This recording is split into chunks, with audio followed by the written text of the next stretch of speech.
तो friends, welcome to the UPSC analyser. तो आज हम 26 सितंबर का इंडियन एक्सप्रेस डिस्कस करेंगे। आज संडे का न्यूज़पेपर है, ज़्यादा इंपॉर्टेंट न्यूज़ आइटम्स है नहीं, तो जितने हैं हम जल्दी से डिस्कस कर लेते हैं। अगर आपको न्यूज़पेपर पसंद आता है तो प्लीज़ अपना पार्टिसिपेशन शो कीजिए और वीडियो को लाइक, शेयर और सब्सक्राइब कीजिए। तो यहाँ पर हम फर्स्ट न्यूज़ डिस्कस करेंगे, PM democracy to diversity, terror fight to vaccine when India grows so does world. अब प्राइम मिनिस्टर ने यूएनजीए की असेंबली में एड्रेस करते समय क्या बातें बोली हैं, सबसे पहले हम वो देख लेते हैं। तो articulating a broad vision of India's role on the world stage, कि इंडिया वर्ल्ड के स्टेज में कितना ज़्यादा इंपॉर्टेंट है। साथ ही इंडिया ने यहाँ पर क्वेश्चन उठाया, जो यूएन है उसमें रिफॉर्म्स की बहुत ज़्यादा ज़रूरत है, क्योंकि जो यूएन की इफेक्टिवनेस और रिलायबिलिटी है वो पिछले कुछ सालों से कम होती हुई दिखाई दे रही है। और यहाँ पर प्राइम मिनिस्टर ने इंडिया को बोला कैसे मदर ऑफ डेमोक्रेसी है, डेमोक्रेसी ने कैसे डिलीवर किए हैं और आगे भी डेमोक्रेसी डिलीवर कर सकती है बहुत कुछ। साथ ही जो चाइना ने एक्सपेंशनिज्म किया है उस पर भी सवाल उठाए गए हैं बाय द प्राइम मिनिस्टर।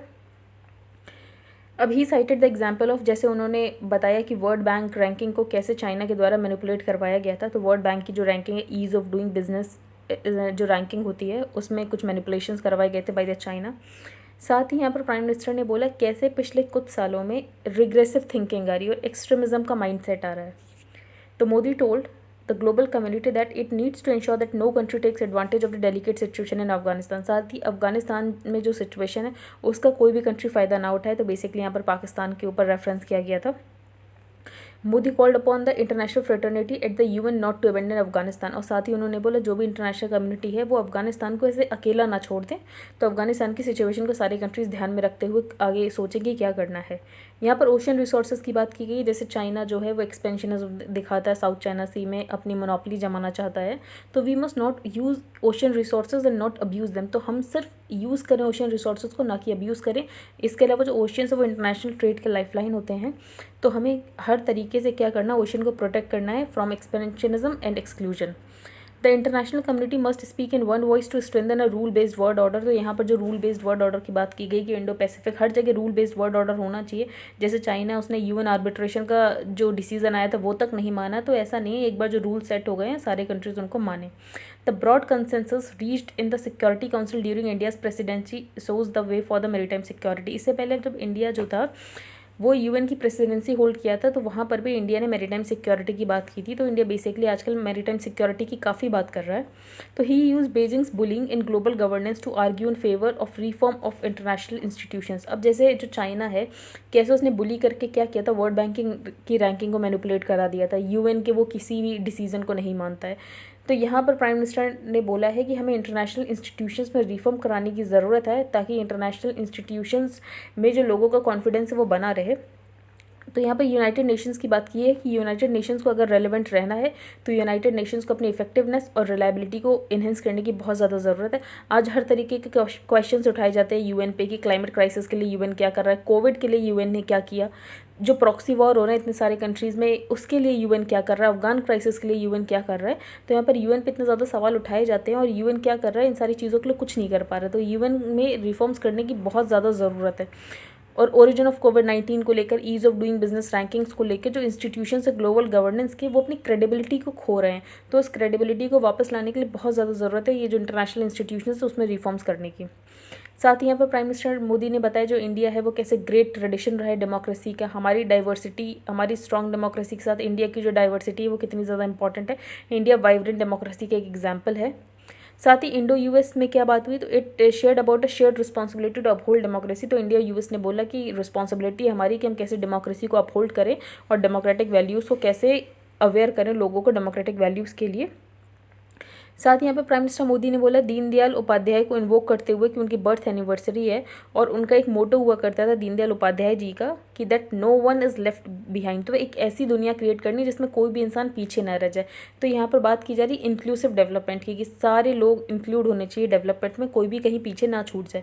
जो हमारी प्रायोरिटी है वो डेवलपमेंट ऐसा होना चाहिए जो कि inclusive, pervasive, universal and one that nurtures all. तो ऐसा डेवलपमेंट होना चाहिए। अब यहाँ पर प्राइम मिनिस्टर ने ये बोला जब इंडिया ग्रो करता है तो पूरा वर्ल्ड ग्रो करता है, क्योंकि हर छठा पर्सन जो है वर्ल्ड में वो इंडियन है। जब इंडियंस प्रोग्रेस करते हैं तो पूरी दुनिया प्रोग्रेस करती है। जब इंडिया ग्रो करता है तो वर्ल्ड ग्रो करता है। जब इंडिया रिफॉर्म करता है तो वर्ल्ड ट्रांसफॉर्म करता है। और साथ ही यहाँ पे प्राइम मिनिस्टर मोदी ने बताया इंडिया ने कैसे फर्स्ट डीएनए वैक्सीन बनाई जो जाइडस कैडिला ने बनाई थी उसकी बेसिकली बात की जा रही थी। तो speaking on the development of the world's first DNA vaccine and mRNA vaccine and work underway on nasal vaccine, साथ ही इंडिया भी नेजल वैक्सीन पर भी काम कर रहा है। और प्राइम मिनिस्टर मोदी ने बोला जल्दी हम वैक्सीन वापस से और ज़्यादा मैन्युफैक्चर करके वैक्सीन मैत्री के अंदर दूसरे कंट्रीज़ में एक्सपोर्ट करना भी शुरू कर देंगे, जो कि बीच में हॉल्ट हो गया था क्योंकि डोमेस्टिक यूज़ के लिए वैक्सीन कम पड़ गई थी। यहाँ पर प्राइम मिनिस्टर मोदी ने बोला जो साइंस बेस्ड रैशनल और प्रोग्रेसिव थिंकिंग को एक प्रोत्साहन देने की ज़रूरत है। इसके लिए इंडिया में क्या है, इंडिया में अटल टिंकरिंग लैब्स है जो कि साइंस बेस्ड लर्निंग को सपोर्ट करती है। On the other side he said countries with regressive thinking, तो जो भी कंट्रीज़ रिग्रेसिव थिंकिंग के हैं वो टेररिज्म को यूज़ करते हैं पॉलिटिकल टूल के लिए, तो ये बहुत ज़्यादा बिगर थ्रेट है, सिर्फ दूसरे कंट्रीज़ के लिए नहीं उनके लिए भी। फॉर एग्जांपल जो पाकिस्तान है वो टेररिज्म को पनाह देता है, वो ये सोच के पनाह देता है जो टेररिस्ट है वो सिर्फ दूसरे कंट्रीज़ को हार्म करेंगे, तो ऐसा नहीं है, वो उनके कंट्रीज़ को भी हार्म करेंगे और हमें पाकिस्तान में भी ऐसे अटैक्स देखने को मिलते ही हैं। आगे चलते हैं हम, यहाँ पर नेक्स्ट न्यूज़ है। अब मणिपुर के स्कूल में ये पता चला है, सॉरी मणिपुर नहीं, इन मैनपुरी, तो in Mainpuri school first lesson for SC students keep your plates apart, तो वहाँ पर जो SC स्टूडेंट्स उनको मिड डे मील में उनकी प्लेट्स को अलग रख दिया जाता था। तो इंस्पेक्शन में ये पता चला कि कैसे उनकी प्लेट्स को अलग रख दिया जाता था। जो यूटेंसिल्स थे, जो वहाँ के जो कुक थे वो उनके यूटेंसिल्स को नहीं वॉश करते थे, बच्चों को खुद ही वॉश करना पड़ता था। तो यहाँ पर जो बोला जाता है कि जो कास्ट डिस्क्रिमिनेशन है वो ख़त्म हो गया है। हमें शहरों में कास्ट डिस्क्रिमिनेशन ख़त्म दिखता है क्योंकि यहाँ पे एनोनिमिटी होती है, किसी को पता नहीं होता कौन किस कास्ट से है, लेकिन गाँव में आज भी बहुत ज़्यादा कास्ट डिस्क्रिमिनेशन होता है। तो जो रिजर्वेशन हटाने की बात की जाती है, तो रिजर्वेशन में रिफॉर्म्स की ज़रूरत है लेकिन उसे हटाने की ज़रूरत नहीं है। तो 60 of the 80 children at Daudapur government primary school in Mainpuri district of Uttar Pradesh belong to schedule caste. तो यहाँ पर पता चला द 2 cooks were relieved of their duties after they said they could not touch utensils used by the SC students, the utensils used by the schedule caste children and other children were kept separately. तो ये सारी बातें हैं। आगे हम चलते हैं, यहाँ पर नेक्स्ट न्यूज़ है कि कोऑपरेटिव्स को लेकर क्या रिफॉर्म्स की बात है। तो नई पॉलिसी अनाउंस की जाएगी। अब उस पॉलिसी में क्या क्या होगा तो ये बात होम मिनिस्टर ने बताई है। तो हम सबसे पहले देखते हैं क्या क्या बातें बताई गई हैं। तो सबसे पहले सेंटर अमेंड करेगा multi state cooperative societies act 2002 ताकि मल्टी स्टेट कोऑपरेटिव सोसाइटीज़ की फंक्शनिंग में आसानी हो सके। इसके अलावा जो प्राइमरी एग्रीकल्चरल कोऑपरेटिव सोसाइटीज़ है वो बहुत कम है, वो सिर्फ 65,000 हैं। तो उस और 6 लाख विलेजेस के लिए सिर्फ 65,000, तो ये तो बहुत कम है। तो इसको बढ़ाने की बात की गई है। तो हम प्राइमरी एग्रीकल्चरल कोऑपरेटिव सोसाइटीज़ को लगभग बढ़ा देंगे, तो to increase the number of PACS from 65,000 to 3 lakh. तो मेन फोकस जो है वो PACS पर ही है। जो PACS है वो कैसे माइक्रो लेंडिंग कर सकता है, क्योंकि अब किसी इंसान को 1,000 रुपये की ज़रूरत है तो 1,000 रुपये के लिए बैंक तो जाएगा नहीं, तो ऐसा माइक्रो लेंडिंग हो सके लोगों के लिए, तो यहाँ पर PACS को और ज़्यादा बढ़ाने की ज़रूरत है। तो बिगेस्ट प्रॉब्लम ये है कि अगर PACS बैंकरप्ट हो जाती है तो तब तक नई PACS नहीं खोल सकती जब तक ओल्ड का वाइंड अप ना हो जाए। तो यहाँ पर इस रूल में भी चेंज करने की ज़रूरत है कि ओल्ड का वाइंड अप भी चलता रहे और साथ ही साथ जो नई PACS है उसका फॉर्मेशन भी साइड बाय साइड होता रहे। और साथ ही जो भी PACS है उसका कंप्यूटराइजेशन किया जाएगा। एक सॉफ्टवेयर भी बनाया गया है जो कि सारी PACS को इंटीग्रेट कर देगा, DCBs को इंटीग्रेट कर देगा और इनके साथ इंटीग्रेट कर देगा नाबार्ड को। साथ ही जो कोऑपरेटिव सेक्टर उसमें स्किल डेवलपमेंट की ज़रूरत है। और PACS इसीलिए बनाया जा रहा है ताकि जो मोस्ट मार्जिनलाइज पर्सन है उसको क्रेडिट मिल सके। यहाँ पर जैसे एग्जांपल भी दिया गया है, he said if a person needs ₹1,000 for Diwali he और she should get that loan amount. अगर किसी को सिर्फ 1,000 रुपये की ज़रूरत है वो ले सके, क्योंकि बैंक में तो इतने सारे डॉक्यूमेंट्स मांगे जाते हैं। हो सकता है उस इंसान के पास इतने सारे डॉक्यूमेंट्स नहीं हो, जैसे कि यहाँ पर होम मिनिस्टर ने बात बोली bank will want documents. If the person has documents then why will he come for a loan of ₹1,000, तो ही डजंट हैव डॉक्यूमेंट्स। तो ऐसे उसको माइक्रो लेंडिंग हो सके अगर उसके पास डॉक्यूमेंट्स नहीं है फिर भी। साथ ही सेल्फ हेल्प ग्रुप्स को प्रमोट करने की बात की गई है, एक नेशनल कोऑपरेटिव यूनिवर्सिटी बनाने की बात की गई है। तो ये सारी बातें। अब हम आगे चलते हैं, यहाँ पर कोई इंपॉर्टेंट न्यूज़ है नहीं। अब यहाँ पर इंडिया ने अपना राइट टू रिप्लाई को एक्सरसाइज किया था। तो पाकिस्तान के जो लीडर है उनके प्राइम मिनिस्टर इमरान खान, तो उनका प्री रिकॉर्डेड वीडियो चला था, उसमें उन्होंने इंडिया जम्मू कश्मीर को लेकर कुछ बातें बोली थी और साथ ही ये भी बोला था जो गिलानी है उनको प्रॉपर बरियल देना चाहिए। तो यहाँ पर इंडिया ने अपना राइट टू रिप्लाई एक्सरसाइज किया था। तो बेसिकली UNGA में क्या होता है, अगर कोई कंट्री किसी कंट्री के अगेंस्ट बोलता है तो UNGA में ही कंट्री दूसरे कंट्री के पास राइट होता है कि वो रिप्लाई कर सकता है। तो यहाँ पर हमारे द्वारा रिप्लाई दिया गया, तो हम देखते हैं क्या बातें बोलेंगी। तो पाकिस्तान वे टेररिस्ट एन्जॉय फ्री पास, तो जहाँ पर टेररिस्ट फ्री पास एन्जॉय करते हैं वो खुद को देखा दिखा रहा है फायर फाइटर है पाकिस्तान वो, पर वो एक्चुअली वही है जो कि टेररिज्म को प्रमोट करता है। जो एंटायर वर्ल्ड उसने बहुत ज़्यादा सफ़र किया है पाकिस्तान की वजह से, जैसे कि ओसामा बिन लादेन जो कि 9/11 का मास्टरमाइंड था, वो भी पाकिस्तान में पाया गया और पाकिस्तान में ये तक बोला जाता है जो ओसामा बिन लादेन है वो मार्टियर है। तो India said in a blistering retort after prime minister Imran Khan rigged up the issue of Kashmir. तो जब कश्मीर का इशू उठाया गया तो यहाँ पर हमारे द्वारा भी रिप्लाई दिया गया। तो we exercise our right to reply to one more attempt by the leader of Pakistan कि कैसे पाकिस्तान इंडिया की इमेज को टार्निश करने की कोशिश कर रहा था। जो पाकिस्तान खुद को दिखाता वो विक्टिम ऑफ टेररिज्म है, पर ऐसा नहीं है, वो खुद जो है वो टेररिज्म को प्रमोट करता है, टेररिज्म को बढ़ावा देता है। तो Pakistan nurtures terrorist in the backyard. तो पाकिस्तान क्या करता है, अपने ही घर में टेररिस्ट को नर्चर करता है इस उम्मीद में कि वो सिर्फ उसके नेबर्स को हम करेंगे, तो ऐसा नहीं है। तो our region and in fact the entire world has suffered because of that policies. और यहाँ पर हमने ये बात रीट्रेट की है, जो जम्मू कश्मीर और लद्दाख हैं थे हैं और हमेशा इंडिया के एलिनेबल पार्ट ही रहेंगे। और हमने यहाँ पर पाकिस्तान को ये भी बोला जो आपने इलीगल ऑक्यूपेशन कर रखा POK का, तो उसको जल्द से जल्द आप वेकेट कर दो। अब यहाँ पर US से हमारे प्राइम मिनिस्टर आ रहे हैं, तो वो बहुत सारे आर्टिफैक्ट्स भी लेकर आ रहे हैं जो कि स्मगल होकर चले गए थे US में।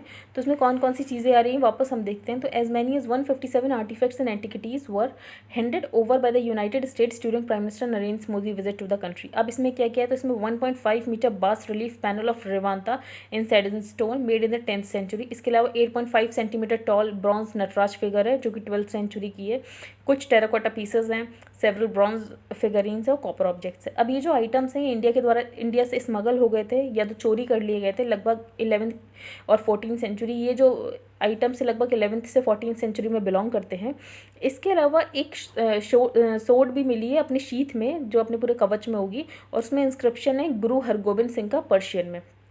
तो 71 जो आर्टिफैक्ट्स हैं वो कल्चरल है, बाकी जो हैं वो ऐसे रिलीजन से इंक्लूडेड है, जैसे कि हिंदुज़म 60, बुद्धिज़्म के कुछ 16 आर्टिफैक्ट्स हैं और जैनिज़्म के भी हैं। तो अब हम आगे चलते हैं। यहाँ पर अब कोई इंपॉर्टेंट न्यूज़ नहीं है, ये हम देख लेते हैं। अब ये जो ममता बनर्जी इनको इनविटेशन आया था world peace conference at the Vatican in Rome में जाने का, पर इनको मिनिस्टर ऑफ एक्सटर्नल अफेयर्स ने जाने से मना कर दिया। तो यही बात है, बस आपको ये पता होना चाहिए world peace conference at the Vatican in Rome हो रही है। और यहाँ पर इनके अलावा बहुत सारे इन्वाइटीज़ थे, पर इंडिया से सिर्फ एक ही इन्वाइटी थी, तो वो ये थी, पर इनको जाने नहीं दिया जा रहा है। अब तो हम आगे चलते हैं। यहाँ पर वापस से CJ ने बात की है कि जो हमारा सिस्टम है उसकी इंडियनाइजेशन करने की कितनी ज़्यादा ज़रूरत है। तो reiterating his call for Indianization of the justice delivery system, chief justice of India NV Ramana Saturday emphasise that our laws must match with our practical realities. जो हमारे लॉज है वो हमारी प्रैक्टिकल रियलिटी से मैच होने चाहिए। और उन्होंने इसीलिए लेजिस्लेचर को बोला है कि आप लॉज को रिफॉर्म करो according to the needs of the time and the people. की अब नीड बदल गई, लोगों की समय बदल गए, तो लॉज को बदलने की ज़रूरत है। The notion has to be dispelled. अब जैसे सब में जो जनरल अंडरस्टैंडिंग है पीपल की, उनको ये लगता है जो कोर्ट की रिस्पॉन्सिबिलिटी है लॉ बनाना, तो यहाँ पे CJ ने बोला ये जो नोशन है डिस्पेल होने की ज़रूरत है और एग्जीक्यूटिव और लेजिस्लेचर को साथ में आकर काम करना चाहिए, यूनिसन में काम करना चाहिए, ताकि जो हमारी कॉन्स्टिट्यूशनल एस्पायरेशंस उसको रियलाइज़ कर सकें। जुडिशरी को कभी कंपेल नहीं करना चाहिए कि जैसे उसको लॉ मेकर बनना पड़े। For example sexual harassment and work place के लिए यहाँ पर सबसे पहले सुप्रीम कोर्ट को विशाखा गाइडलाइंस देनी पड़ी थी, उसके बाद यहाँ पर जो लेजिस्लेचर है वो एक्ट लेकर आया था। तो यहाँ पर उन्होंने बोला कि अगर हमें सेपरेशन रखना है between the legislative, executive and judiciary, तो यहाँ पर बहुत ज़रूरी है जो लेजिस्लेचर और एग्जीक्यूटिव है वो अपना काम ठीक से करे, अपने लॉस ठीक से बनाए। तो यहाँ पर जो जुडिशरी का काम है लॉस को इंटरप्रेट करने का, तो जुडिशरी का काम सिर्फ उतना ही रहे। तो only harmonious functioning of the 3 organs of the state can remove procedural barriers to justice. अब यहाँ पर उन्होंने ये बोला है जो इंसान रूरल बैकग्राउंड से रहता है उसे जस्टिस सिस्टम बहुत ही ज़्यादा एलिएनेबल लगता है, उसे लगता है वो इससे रिलेट ही नहीं कर पा रहा है। तो the practice, procedures, language and everything of our court feels alien to them. जो कॉम्प्लेक्स लैंग्वेज होती है एक्ट्स की, इसके अलावा जो जस्टिस डिलीवरी है, पूरा जो जजमेंट आता है इंग्लिश में आता है, इतनी टफ लैंग्वेज में आता है, तो लोगों को वो समझ में ही नहीं आता है। तो the common man seems to lose control over the fate of its grievance. Often in this trajectory, the justice seeker feels like an outsider to the system. तो जो justice seeker उसे क्या लगता है ये सिस्टम बहुत ही उसे सिस्टम में बहुत आउटसाइडर सा फील होता है। तो ये सारी चीज़ें हटाने की ज़रूरत है और हमें ऐसा सिस्टम बनाने की ज़रूरत है जो कि हमारे लोगों की रियलिटीज़ को लेकर बना हो। आगे चलते हैं। अब यहाँ पर क्या किया है राजस्थान एक बिल लेकर आया, उसमें ये है कि चाइल्ड मैरिजेस को रजिस्टर भी करवाया जा सकता है। तो NCPCR ने बोला बेसिकली आप चाइल्ड मैरिज को रजिस्टर करा रहे हो तो इससे तो चाइल्ड मैरिज को आप सोलमनाइज कर रहे हो, लीगल कर रहे हो। लेकिन इन्होंने ये बोला हम लीगल नहीं करा रहे, हम सिर्फ रजिस्टर करा रहे हैं। लेकिन अब NCPCR ने बोला अब इस बिल को लेकर वो जाएंगे सुप्रीम कोर्ट में। तो national commission for the protection of child rights Saturday asked the Rajasthan state government to reconsider the provisions of the Rajasthan compulsory registration of marriages amendment bill 2021 जो कि असेंबली ने पास किया है। तो इस बिल के द्वारा क्या हो रहा है, लेजिटिमेसी मिल जा रही है चाइल्ड मैरिजेस को। और ये जो बिल है ये कॉन्ट्रावेंशन में है of the several child protection laws, और इससे जो भी माइनर होगा उसके साइकोलॉजिकल सोशल बहुत ज़्यादा इम्पैक्ट पड़ेगा अगर आप किसी भी मैरिज का रजिस्ट्रेशन करा रहे हो।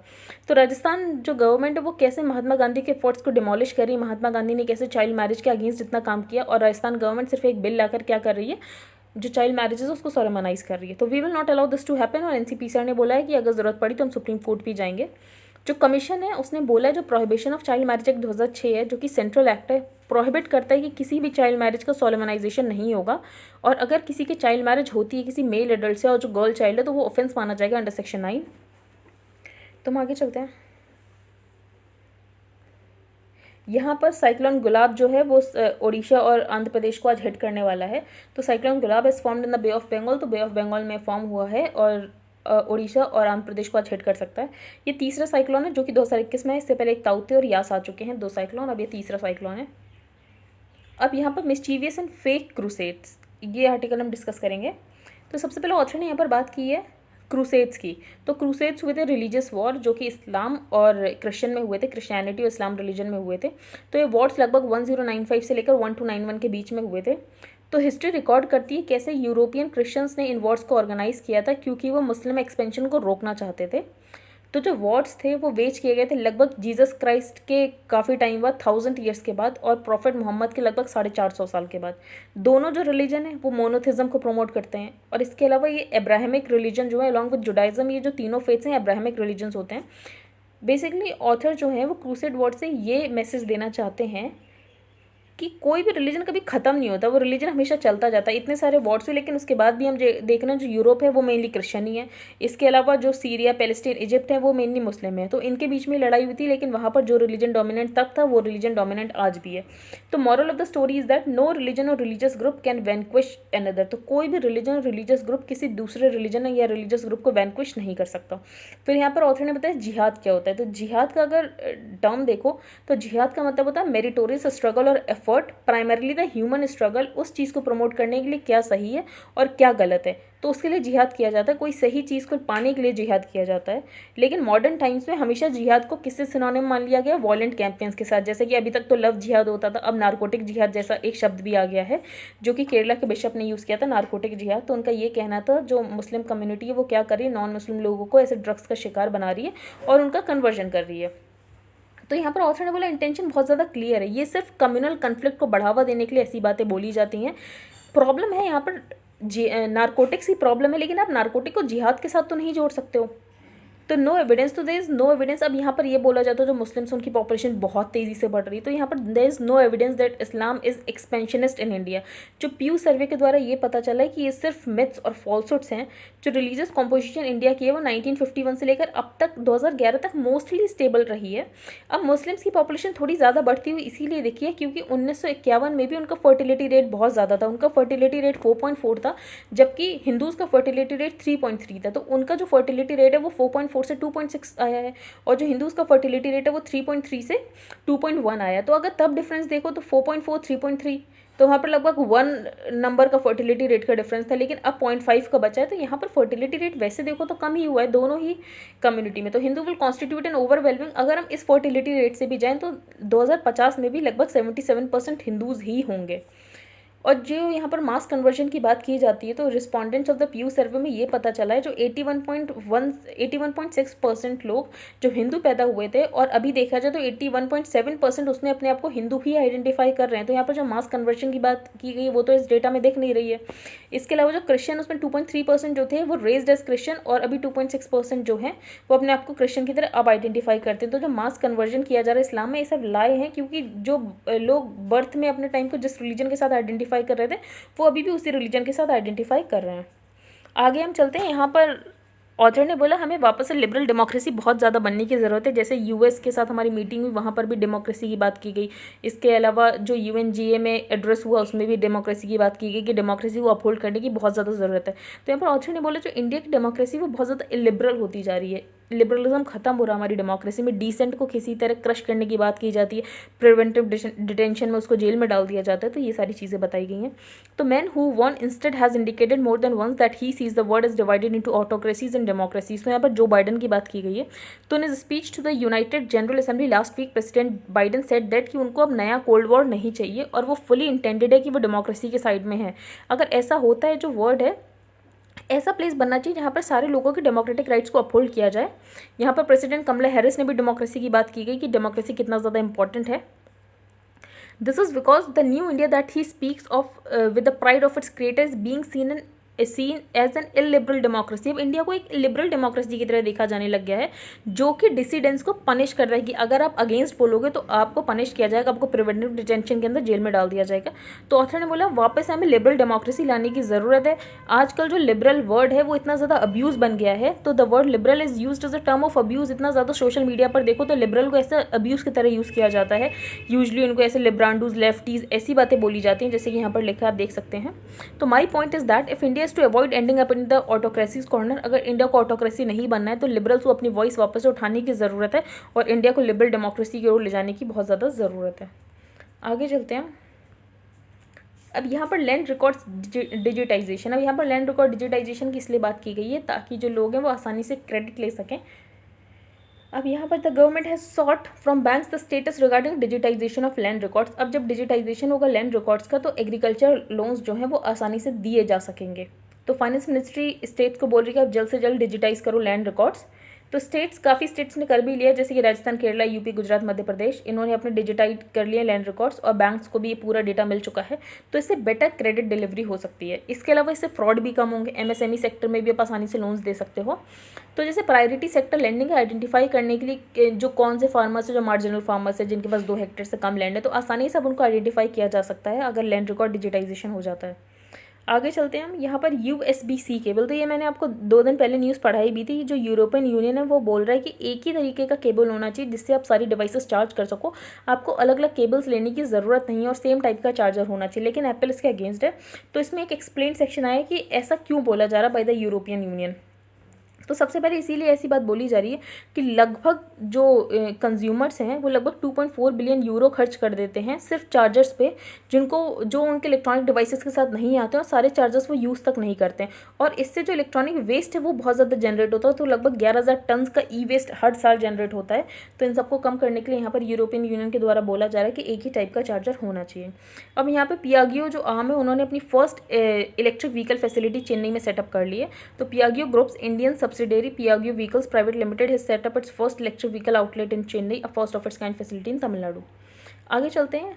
अब यहाँ पे यूएस और पाक के बीच में कुछ मीटिंग हुई है। तो यहाँ पर US secretary of state Antony Blinken की मीटिंग हुई है पाकिस्तान के फॉरेन मिनिस्टर शाह महमूद कुरैशी के साथ। अब यहाँ पर तालिबान ने टेक ओवर कर लिया है काबुल को, ठीक है। तो इससे वापस से जो डिस्ट्रस्ट है यूएस और पाकिस्तान को वो बहुत ज़्यादा बढ़ गया है। लेकिन यहाँ पर क्या है, जो यूएस है उसको पाकिस्तान की ज़रूरत है अफगानिस्तान को टैकल करने के लिए, इसीलिए यूएस को पाकिस्तान के साथ बात करनी पड़ती है। वरना पाकिस्तान को भी पता है जो यूएस है वो कैसे डबल एजेंट का काम करता है। तो with the Biden administration looking for new ways to stop terrorist threats in Afghanistan, अब जो बाइडेन एडमिनिस्ट्रेशन है वो कोशिश कर रहे हैं कि टेररिस्ट थ्रेट्स अफगानिस्तान में ना हो, तो वापस इनको पाकिस्तान की तरफ ही देखना पड़ता है, क्योंकि पाकिस्तान जो यूएस इंटेलिजेंस के लिए क्रिटिकल बनता है, साथ ही साथ अफगानिस्तान की भी प्रॉक्सिमिटी बहुत ज़्यादा, यहाँ तक कि जो लीडर्स हैं जो कैबिनेट में उसको भी पाकिस्तान बहुत अच्छी तरीके से जानता है। तो ओवर 2 डेकेड्स ऑफ वॉर, जो 20 साल का वॉर चला, तो अमेरिकन ऑफिशियल्स ने एक्यूज़ किया पाकिस्तान कैसे डबल गेम खेलता था। एक तरफ तो दिखाता था कि वो कैसे टेररिज्म को फाइट कर रहा है, वॉशिंगटन के साथ कोऑपरेट कर रहा है, पर दूसरी तरफ वो क्या करता था, तालिबान और भी ज़्यादा एक्सट्रीमिस्ट ग्रुप्स को कल्टिवेट करने की कोशिश करता था। तो यहाँ पर पाकिस्तान डबल गेम खेल रहा है, लेकिन ऑप्शन कोई नहीं है, उनको पाकिस्तान के साथ मिलकर ही अफगानिस्तान को टैकल किया जा सकता बाय द यूएस। अब यहाँ पर हुआवई का इशू था। तो हुआवई चाइनीज़ 5G कंपनी है जो कि बेसिकली 5G हर जगह अपना ट्रायल करा रही थी। इंडिया ने तो ट्रायल से मना कर दिया था। तो इनकी जो ऑफिशियल थी CFO, उनको यहाँ पर जेल में डाल दिया गया था कनाडा में यूएस के कहने पे। तो China, US and the Canada completed a high stake prisoner swap, लेकिन अब उनको छोड़ दिया गया है। तो इनके CFO को छोड़ दिया गया है। साथ ही फिर जो कनाडा में इन्होंने, चाइना ने जो 1-2 लोगों को जेल में डाल दिया था, तो कनाडा ने भी छोड़ दिया। तो अब यहाँ पर मैटर क्या था, तो US settlement of the US case against the Huawei CFO and the subsequent release of the China of 2 detained Canadians. अभी भी हम ये नहीं मान सकते कि वॉशिंगटन और बीजिंग में जो रिलेशन है उसमें थॉ आ गया, रिलेशन ठीक हो रहे हैं, ऐसा बिल्कुल भी नहीं है, क्योंकि अभी भी जो बीजिंग और वॉशिंगटन वाशिंगटन की रिलेशनशिप है वो काफ़ी लो पर है। तो लो पर इसीलिए क्योंकि हांगकांग का इशू है, ताइवान का इशू है, बीजिंग का ये साउथ चाइना सी का इशू है, ह्यूमन राइट्स का इशू है, उइघर्स मुस्लिम्स का, तो काफ़ी मैटर है जो अभी सॉर्ट आउट नहीं हुए हैं। यहाँ पर ना जापान में एक लॉ है, तो जापानीज रॉयल सक्सेशन लॉ ये कहता है जो फीमेल मेंबर्स हैं इंपीरियल फैमिली की, वो अपना स्टेटस खो देंगी एक रॉयल होने का अगर वो किसी कॉमनर से मैरी करती हैं। तो जापान की जो प्रिंसेस है मेको, वो अपना ये स्टेटस गंवाने वाली हैं क्योंकि वो एक कॉमनर से शादी कर रही हैं। तो यहाँ पर जो जापान के लॉज हैं ये बहुत ज़्यादा पेट्रियार्कल, इससे ये बात पता चलती है कि उनके जो इंपीरियल लॉज है वो कितने ज़्यादा पेट्रियार्कल, इंपीरियल फैमिली के लॉज। तो media have said the couple plan to live in the United states under Japanese males only royal succession law, female members of the imperial family lose their status on marrying commoners. तो अगर कोई भी उनकी female member किसी commoner से शादी करती है तो वो अपना दर्जा रॉयल होने का खो देती है। अब यहाँ पर इंडिया में तो सेम सेक्स मैरिज अलाउड नहीं है, लेकिन स्विट्ज़रलैंड अब डिसाइड करेगा जो एल्पाइन कंट्री है क्या वो अलाउ कर सकते हैं जो लेस्बियन और गे कपल्स हैं कि वो शादी कर सकें। तो voters in Switzerland will decide Sunday whether to allow same sex marriages in the Alpine country, one of the few in the western Europe where gay and lesbian couples do not already have the right to wed. तो अभी Switzerland में भी आज़ादी नहीं है गे और lesbian couples को शादी करने की, लेकिन अब वोटिंग होगी फिर उसके बाद डिसाइड होगा क्या वो ऐसा कर सकते हैं या नहीं कर सकते। आई होप आपको आज का न्यूज़पेपर समझ आ गया होगा। If you like the video then please like share and subscribe. Thank you and have a nice day.